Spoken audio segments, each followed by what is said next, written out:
Salut, toi. Bien, salut Diane. Là, tu fouilles dans tes notes. Là. Oui, parce qu'aujourd'hui, on va parler du syndrome d'Asperger. OK. Puis ça, là, je ne suis pas médecin, pas psychiatre, pas psychologue. On fait de la vulgarisation de la santé mentale et des crises psychosociales.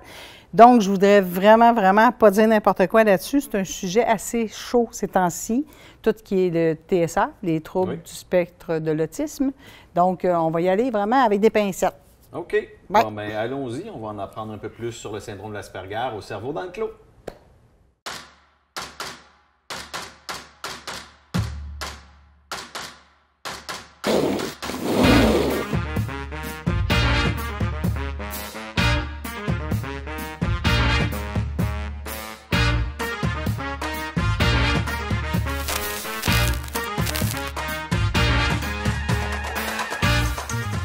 Alors là, Diane, on l'a placé dans l'introduction. On n'est pas des spécialistes. On n'est pas des médecins, on n'est pas des psychologues. Non.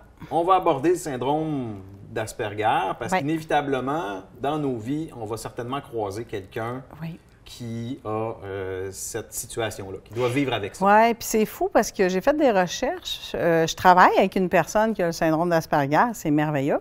Et j'ai fait des recherches pour l'émission, puis je me disais, hey, c'est fou. Un garçon sur, je vais lire mes notes pour pas dire n'importe quoi, un garçon sur 43 va être diagnostiqué autiste. OK. C'est fou, hein? C'est beaucoup.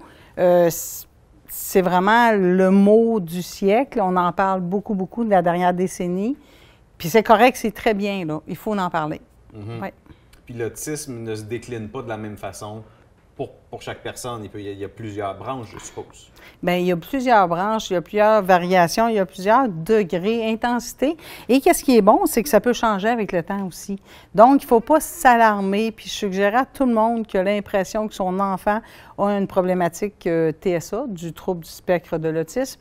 Consultez, puis dédramatiser, attendez de voir. Il y a beaucoup de spécialistes. Tout le monde fouille là-dessus. Là. Puis pourquoi je prends des notes? Parce que même les spécialistes prennent des notes puis fouillent parce que là, on rentre dans quelque chose qui est dur à diagnostiquer. Le TDA peut être pris pour de l'Asperger, de l'autisme.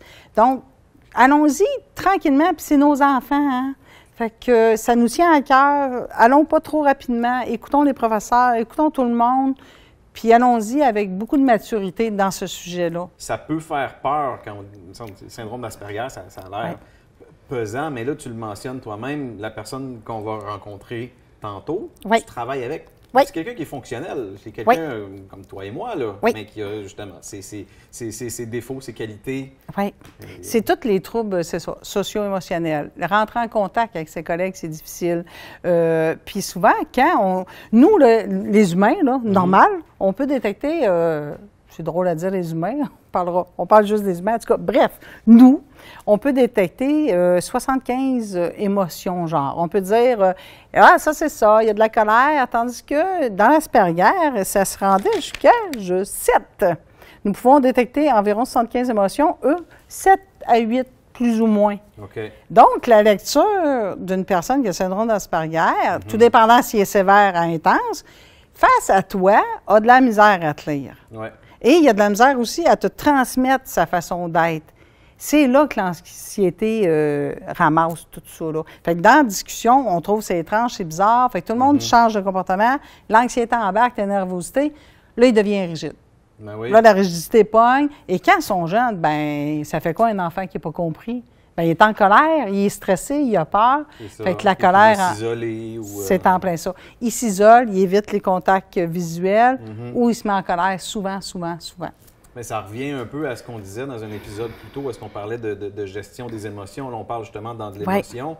Puis il y a le décalage si la personne n'est pas capable de lire les émotions de l'autre ou même de vivre lui-même ses émotions comme les autres. Bien là, le décalage est encore plus flagrant. Là. Oui. Puis souvent, un Asperger, ce qu'il va faire, ce que j'ai lu et ce que j'ai été témoin, c'est comme il y a de la difficulté à lire, il va souvent transposer vers lui. Ça veut dire que tu vas me parler d'un événement, puis pendant que je t'écoute, j'ai de la misère à décoder, à avoir de l'empathie pour toi. Fait que je vais essayer de ramener ça à moi et de dire, comment... Donc, les personnes ont de l'air centrées sur eux. Fait que pour les relations d'amis, c'est moins le fun. Tu fais, hey, je te parle. Mais la personne est en train d'essayer d'intégrer l'émotion que tu passes, puis il est comme, j'essaie de le ramener à moi, mais je mets ça où? C'est pas évident. C'est vraiment les relations. C'est ce qui est triste parce que dans la petite enfance, ben ils s'isolent beaucoup. Ils ont de la difficulté à l'école. Et l'anxiété que ça génère crée une rigidité. Bien, les gestes répétitifs, les trucs répétitifs et le focus sur vraiment un silo, ça les aide beaucoup. C'est répétitif, il sait ce qui va venir après. Ça revient. Ça ne change pas sa routine, il n'y a pas à dealer avec d'autres émotions, ça l'apaise beaucoup. Toi, tu l'as mentionné un petit peu plus tôt, ton collègue qui va venir nous retrouver. Alors, qui est-ce qu'on va rencontrer? C'est William Lennes, un jeune homme de 20 ans qui est au centre, qui travaille au centre, puis c'est super génial. J'ai appris avec lui, j'ai appris aussi sur moi. Pourquoi je réagis comme ça? Pourquoi j'ai de la difficulté à me faire comprendre? Je devrais être plus claire, plus précise. J'ai trouvé ça vraiment enrichissant, merveilleux. Et je peux voir l'interaction avec les autres collègues. Qu'est-ce qu'ils remarquent? Puis je me dis, ah oui, il est Asperger, mais c'est une mine d'or. Il y a tellement de ressources et une belle personnalité. Je me dis, hey, il faut faire de la place, puis il faut le comprendre. Parfait. Bon, ben on se retrouve de l'autre côté avec William Lennes.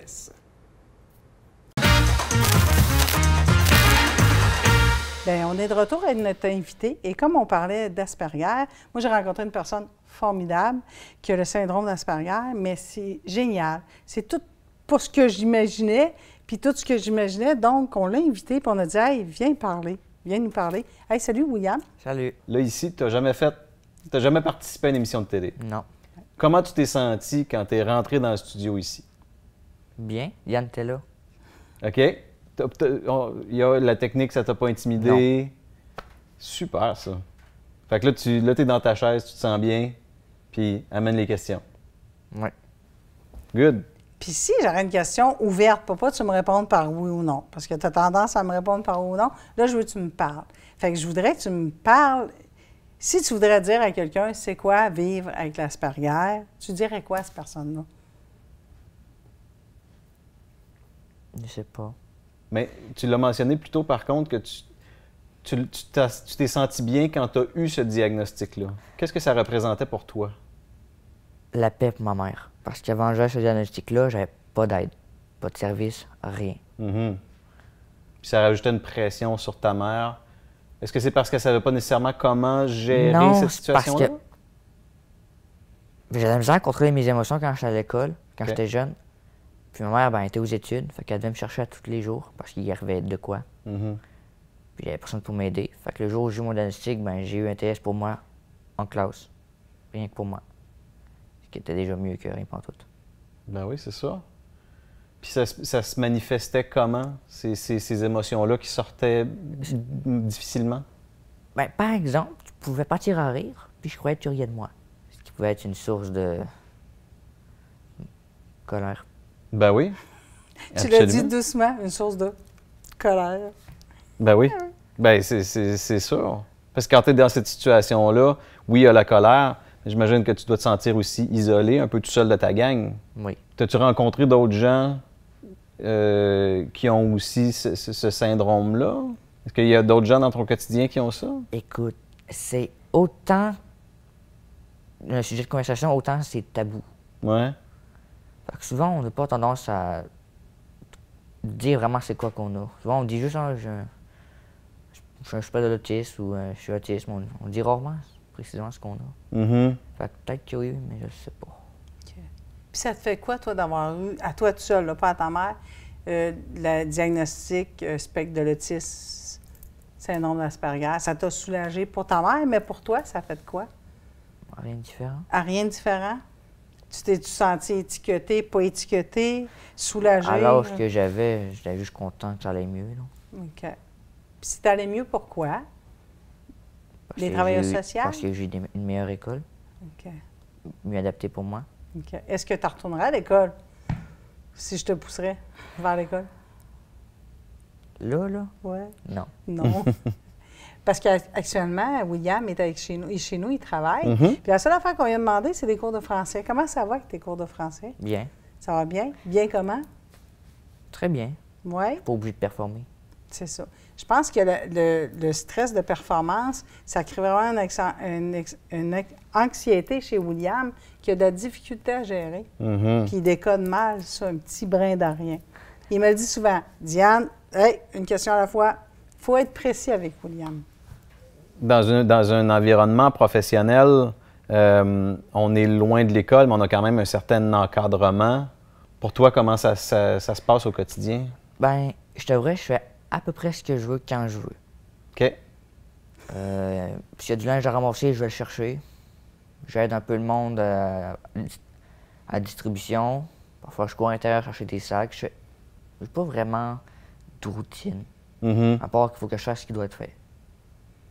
Préférerais-tu avoir une routine ou juste comme ça, justement, d'être libre? Ouais, j'aime ça. T'aimes mieux ça comme ça? Oui. Ouais. Mais si j'avais à avoir une routine, j'aurais une routine. OK. Ça me dérangerait pas plus que ça. Bien, on s'apprivoise encore. On est encore dans notre période de séduction, le centre puis William. Là. Oh, OK. Oui, c'est comme une petite bête farouche. Là. On dit on va s'apprivoiser. On l'amène graduellement à prendre racine. Puis avec les personnes, on veut qu'ils créent des liens avec les personnes, justement, parce que tout ce qui est Asperger, c'est socio-émotionnel. C'est là que ça fait des fois un petit peu. Fait qu'on se dit, si William peut plus possible créer de liens, bien, graduellement, il va se déposer. Vois-tu, tu l'expliques mieux tous les sites que j'ai lus. Ah oui? Yes. J'ai lu sur toi hier, beaucoup, beaucoup.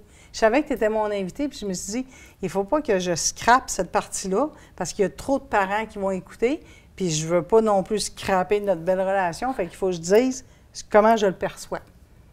Mais il faut être conscient avec William. Oui, une question à la fois, hein? Mais il y a un sens de l'humour merveilleux, parce que beaucoup de personnes atteintes d'Asperger ont un quotient intellectuel très élevé. Donc, tout ce qui est premier degré, la finesse, ils l'ont. C'est juste l'interaction socio-émotionnelle qui est plus compliquée, décoder les émotions, penser pour les autres. Mais son sens de l'humour, assez exceptionnel. Mais il faut le décoder aussi. On a appris ça avec quelques mois, hein? Ça va bien. Ouais. Puis le décodage, quand William ne le fait pas bien, bien, on en reparle, il m'en parle, il dit « Hey, une telle était comme ça ». Puis là, je le remets à se questionner, mais il y a eu quoi? Pour qu'il puisse se recadrer dans la situation précise, dire « OK, ça m'appartient-tu à moi? » Ou il y a quelque chose... Tu te rappelles du chatouillet bénévole? Ça, c'était un petit...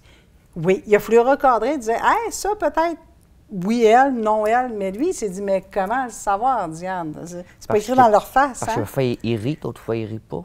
Puis il me dit d'arrêter, puis il part à rire, ou il part à rire avant. Puis... Pour moi, rire, c'est correct. Ouais. Ouais. C'est mais très... le rire... Ouais, c'est ça, mais tu peux avoir un rire de malaise, tu peux avoir un rire... Ben, un rire franc. Ça ne ressemblait pas. Ouais.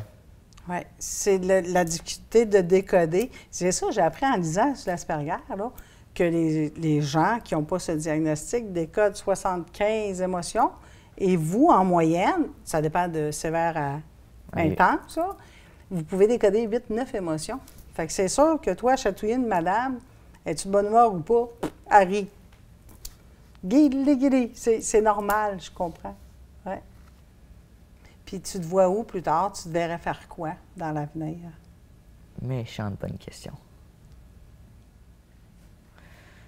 Si tout va bien, j'aimerais rester au centre. Oh, c'est le fun. Il s'est attaché, on l'aime. Mais t'aimais les animaux aussi? Oui. OK. Est-ce que tu te verrais tranquillement aller vers là? Pourrais. OK. Ça veut dire que le centre doit s'acheter un cheval, une poule, un lapin. Il doit y avoir de la place, de toute façon. On a de la place, on va t'en amener des bébites. Pas tant de place que ça, non? Non, entre le frigidaire et les madames, là. Ouais. Non. Mais tu te verrais-tu travailler ailleurs, tu sais, comme technicien animalier? Pourrais. Tu pourrais. Si tu aurais à parler là, aux parents qui ont des enfants qui vont avoir ou qui ont un diagnostic d'Asperger, qu'est-ce que tu leur dirais? On entend souvent des médecins ou autres dire que ceux qui sont Asperger ou autres, que c'est figé là-dedans, que si, exemple, ils ne veulent pas faire quelque chose, que c'est à cause de ça. Il ne faut pas oublier qu'il y a le comportement de l'enfant derrière. OK. Dans le fond, tu dis que ça ne définit pas ta personnalité au complet. C'est ça. Si l'enfant est fainéant, ça se peut qu'il soit juste de nature, puis pas à cause qu'il soit Asperger, autiste ou autre. OK. Je dis fainéant, mais ça peut être autre chose. Là. OK. C'est pas un fourre-tout, là. Tous tes symptômes ne vont pas dedans. C'est ça. OK. C'est bon à savoir pour le centre. Tu mentionnes aussi que ça a changé avec l'âge. Qu'est-ce que tu dirais qui est la grande différence entre quand tu étais jeune et Le contrôle de maintenant? mes émotions. OK. Moins paquet de nerfs. Quand tu étais plus jeune, ça sortait plus allègrement. Plus vite aussi. Plus vite? OK. Extrêmement vite. OK. Puis ça il y avait des conséquences fâcheuses qui étaient reliées à ça? Là? Toujours. Comme quoi? Ouais, si un ami t'énerve, puis tu tapes dessus, ça se peut que tu n'aies plus d'amis. Ouais. Puis tu as une conséquence de l'école. OK. Ouais. C'est très de cause à effet. Ouais. Ouais, ça, c'est sans équivoque, c'est ça. Ouais. Parfait. Mais sur ce, oui. T'as reçu une question du public. Est-ce que c'est quelqu'un aussi qui est atteint du syndrome ou c'est quelqu'un qui s'inquiète pour quelqu'un? C'est quelqu'un qui s'inquiète pour quelqu'un. OK. Oui. Bon, ben on découvre ça au retour. Avec la question du public. Bien, on revient avec la question du public, puis ça va être le fun parce qu'on a William qui va pouvoir vraiment en parler. Puis c'est une maman qui est très inquiète. C'est le retour à l'école. Il y a beaucoup de diagnostics qui tombent quand la rentrée scolaire arrive, puis nos petits loups fonctionnent un petit peu moins bien. On a peur, on se questionne. Et c'est Marie-Ève, 32 ans, qui dit « Mon garçon n'a pas d'amis et a de très, très mauvaises notes. Je le trouve très différent des autres. Peut-il être atteint de TSA, le trouble du spectre de l'autisme, ou Asperger? » Elle se questionne là-dessus. Eh bien, je dirais que pour l'Asperger, rien n'est sûr, parce qu'il y a beaucoup de... pas facettes. Bien, je trouve que ça marche, facette. Beaucoup de facettes à l'autisme. Ouais. Il pourrait l'être, autisme, mais Asperger, rien ne prouve. OK. Il faut vraiment qu'il fasse un diagnostic. OK. Pour toi, comment ça s'est passé, ce diagnostic-là? C'est quand même un certain processus. Ben, il nous observe longtemps, nous donne des défis, voir si on est capable de s'y... De s'y attaquer Ouais. au défi? Puis là, ben, il voit si on y arrive à le faire, vite, pas vite, comment. Ça a pris plusieurs intervenants ou juste une personne t'a spoté, t'a fait faire tes tests, puis en 2 jours, c'était réglé? Moi, j'étais allé dans l'hôtel Dieu Sacré-Cœur. Ça a duré longtemps. OK. Puis quand tu dis longtemps, des semaines, des mois ou des années? J'ai une très mauvaise notion du temps, mais je dirais à peu près 1 an ou 2. OK, c'est long. C'est long. Puis comment tu te sentais là-dedans? Dans les tests, les essais? Ça allait plutôt bien jusqu'à ce que des plus jeunes viennent s'attaquer à mon self-control. T'as perdu le contrôle? Ah ouais, souvent. Souvent. Parce que les gens connaissaient tes points faibles, puis ils voulaient les utiliser, dans le fond. Puis qu'il y avait aussi des jeunes qui s'amusaient à tester les limites. Par exemple, moi, là où je suis allé, une semaine, celle-là, je m'en souviens vraiment, on m'a donné le défi de pas exploser quand je suis en colère. Mm-hmm. Puis ça se faisait en groupe. Je sais pas pourquoi, dans le fond. Puis les jeunes se sont mis à se dire, ben attends, on va aller le gosser, lui, il n'a pas le droit d'exploser, ou sinon il n'aura pas le droit de jouer aux jeux vidéo à la fin de la semaine. Okay. Par exemple. T'as pas joué aux jeux vidéo? Hein? Non! Il y a quelque chose qui me disait que, poup, ouais. Mais les intervenants là-bas ne voulaient rien entendre. Donc, si tu leur disais que tu as explosé à cause de telle personne, ils s'en foutaient, c'était de ta faute, tu avais explosé. Okay. Donc, si on fait un diagnostic, pogner quelqu'un de compréhensif, ça aide. Ouais. Quelqu'un qui est un peu humain, qui comprend qu'est-ce que l'enfant vit à l'intérieur. Ou qui peut le comprendre d'une certaine mesure. OK. Puis depuis ce temps-là, la colère chez toi, comment que ça se manifeste? De la même manière, c'est juste beaucoup plus long qu'avant. Ta limite est plus loin. Oui, beaucoup. Grâce à ça ou à cause d'autres étapes? À cause de tout. Okay. Le fait que j'ai le fait que j'ai rencontré des gens, que j'ai vécu des situations. Puis je pense pas que c'est grâce à quand j'ai fait mon diagnostic. Non. C'est grâce à ton expérience de vie. Oui. C'est les gens que tu as croisés, ce que tu as vécu. Oui. OK. Parce que là, on a parlé beaucoup de cette période-là de ta vie, quand tu allais à l'école, quand tu étais plus jeune. Maintenant que tu es un adulte, comment s'est faite la transition de l'enfance à l'âge adulte? Je l'ai pas vu passer. Ça va vite, hein? Oui. J'ai entendu souvent que le passé à l'adolescence était mouvementé, mais non. Même contrairement à mon enfance, ça a été plus calme. Oui. As-tu d'autres questions pour notre invité? T'aimerais-tu ça voyager?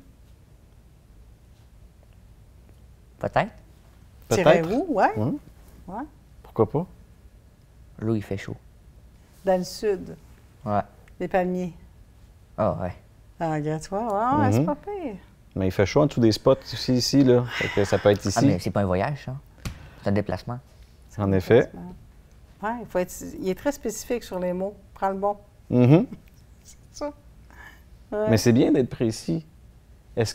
Quand il y a un manque de précision, qu'est-ce que ça crée chez toi? Si je connais, par exemple, un mot qui s'en rapproche, je peux bypasser, ou sinon, je fige.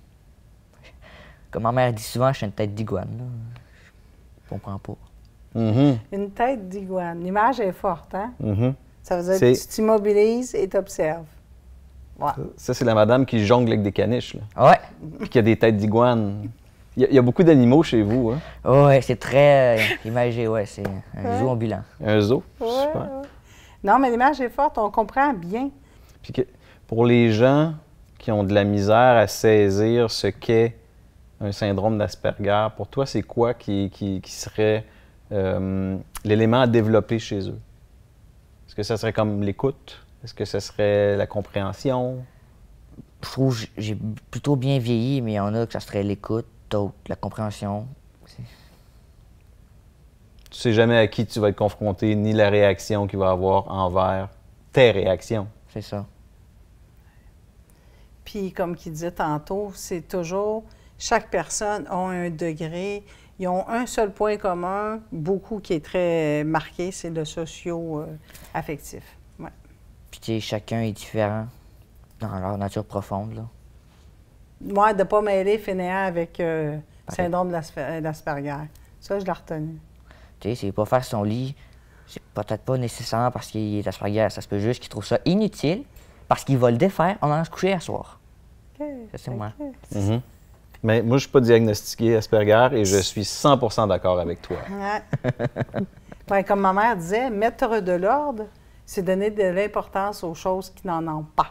Fait que si on n'en donne pas d'importance, on n'en fait pas de lit. Hein, faire de l'ordre. Hein? Moi non plus, je ne fais pas mon lit. On est-tu 3 personnes qui ne font pas son lit? Ah, ben, moi, j'ai pas le choix. Ah, tu es obligé de le faire. Ah, c'est bien. OK. Avec des consignes claires et précises? Non, à coup de menace. À coup de... Ça fonctionne à la menace chez vous? Pour tout le monde à la maison, Asperger, à coup de menace, ça fonctionne. Mais non, c'est encore drôle. Quand j'étais jeune, menace, pas menace, récompense, pas récompense, si je disais non, c'était non. Non. Donc, c'est encore une fois, t'apprends avec une pincette. Oui, c'est de l'humour. De la grosse humour, là. Ah, oui. As-tu déjà rencontré d'autres personnes qui ont aussi ce diagnostic-là? Peut-être. Peut-être. Ah oui, c'est vrai, ça, on en a mentionné plus tôt parce que c'est tabou, vous n'en jasez pas vraiment, donc... Ben, moi, de mon bord, quand on me le demande, je suis pas gêné, je le dis, mais les autres... Mais tu n'as pas côtoyé des associations, des regroupements? Non. Non, OK. Non. Ça existe-tu? Peut-être. Bien, oui, la Fédération québécoise des autistes, j'imagine qu'il doit y avoir des groupes de counseling, de trucs. Ça doit. On va l'inventer, mais ça doit exister. Non? Bien, écoute, à votre centre d'entraide, vous avez tous les services inimaginables ou à peu près. Ça serait peut-être un groupe à développer aussi. Mais surtout, ce qui est très tragique, William, c'est qu'un enfant sur 43 va avoir ce diagnostic-là de TSA. Plus qu'on va connaître ça, plus qu'on va en parler, plus que ça va être on va être plus sensible à l'Asperger et le TSA. C'est sûr qu'il y a aussi du monde qui n'en parle pas, par peur de se faire intimider. Oui. Puis ça, c'est vraiment quelque chose. Tu as vécu de l'intimidation? Beaucoup. À l'école, j'imagine? Oui. Est-ce que tu en vis encore au quotidien? Non. Pas du tout? Non. Même pas, je parle à l'extérieur là, du travail, c'est sûr que le centre d'entraide, c'est un endroit sain. Oui. Bien, je t'avouerais qu'à partir du moment où je me suis mis à mieux me contrôler, je me suis fait moins intimider. Parce que ça paraissait pas que j'étais différent. Parce que si t'as de l'air différent un temps soit peu, l'habillement, l'apparence, les reproches, l'attitude, n'importe quoi. C'est suffisant pour que tu te fasses intimider. Ouais. Puis t'imagines-tu, tu as déjà un syndrome d'Asperger, tu te fais intimider, tu as de la difficulté à gérer tes émotions et à décoder celles des autres. J'imagine l'anxiété et la colère, parce que toi, tu devais réagir avec de la colère. Hein? Bon, comme tu disais tantôt, le seul ami que tu as eu, ton ami, là, tu ne l'as pas gardé parce que tu y tapais dessus. Oui, j'imagine que c'est pas évident à l'école. Ouais. J'aimerais passer un message aux professeurs et aux écoles. Arrêtez de vous fermer les yeux. C'est pas parce que vous n'avez pas vu l'enfant énerver l'autre avant que c'est la faute de celui qui a réagi. Ouais. Parce qu'après, l'enfant se sent mal, tout ce qu'il retient, c'est qu'il n'a pas le droit de réagir, pas le droit d'exprimer ses émotions, puis ça empire. Puis toi, ben, tu as de la misère avec tes émotions, fait que tu n'as pas l'air d'un ange, tu n'écoutes pas toujours nécessairement. C'est assez pour pas aimer l'école, hein? Oui. C'est dommage parce que c'est beaucoup de personnes, près de 50% des personnes Asperger ont un niveau intellectuel énorme. Comme lui, il m'a permis de lire son diagnostic. J'ai fait « Wow, j'ai un Rainman devant moi, j'ai un génie avec moi, c'est merveilleux. » Il faut le focaliser puis qu'il puisse s'épanouir, c'est merveilleux comme capacité. Bien, absolument. De toute façon, on parle avec William depuis tantôt, puis tu as un très bon vocabulaire, tu es quelqu'un d'articulé, tu as toute ta tête, là. Mais c'est sûr que syndrome d'Asperger, ça fait peur pour les gens qui n'ont jamais été confrontés à ça. C'est quoi le nom de la madame qui nous a posé une question? Marie-Ève. Marie-Ève. Ben, j'aurais un mot à dire pour Marie-Ève, ça nous écoute. Moi, l'une des seules raisons pourquoi je suis resté à l'école, c'est ma mère. La seule personne qui m'a permis de pas me suicider ou autre, c'est ma mère. Donc, je sais pas si ton fils est autiste. Je sais pas s'il y a un TSA. Je sais pas. Mais si tu peux être là pour lui, ça pourrait beaucoup l'aider. Ouais. D'avoir un lien fort, hein, une personne ressource. Juste d'avoir un repère qui sait qu'il ne bougera pas. OK. De la stabilité émotionnelle. Il y a ça. Ouais, c'est cool. Bien, William, merci pour ta sagesse. Merci pour ton témoignage. Fait que... On a commencé dur, mais on a fini en beauté. C'est vraiment beau ce qui vient de finir. Hein? Clairement, clairement. Ouais. Merci, William. De rien. C'est le fun. J'espère que pour vous, ça a démystifié ce qu'est le syndrome de l'Asperger. Et puis, on se revoit la semaine prochaine pour un autre cerveau dans le clos. Yes.